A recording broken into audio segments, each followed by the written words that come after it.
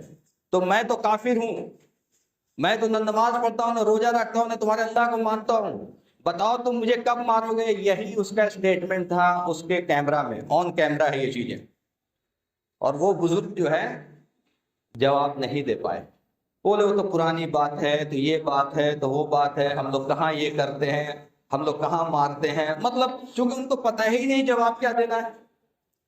اور جب پتہ ہی نہیں ہے تو آپ ایسے ہی بات کرو گے. جواب خود قرآن میں ہے، اور چونکہ ہم قرآن پڑھتے نہیں، قرآن سمجھتے نہیں، قرآن سمجھنے کی چیز سمجھتے نہیں، ہم نے جواب ہمیں اس لیے سمجھ میں آتا ہی نہیں کہ بھائی اس کی جواب کیا ہو سکتی ہے. دیکھیے آدمی مار کھانے سے، پٹنے سے، یا دولت سے یا اس سے زیادہ نہیں ڈرتا ہے. آدمی جواب اور سوال سے بہت زیادہ ڈرتا ہے کیونکہ اس کا امپیکٹ دماغ پہ اور دل پہ ہوتا ہے. اس کا جواب کیا ہونا چاہیے تھا؟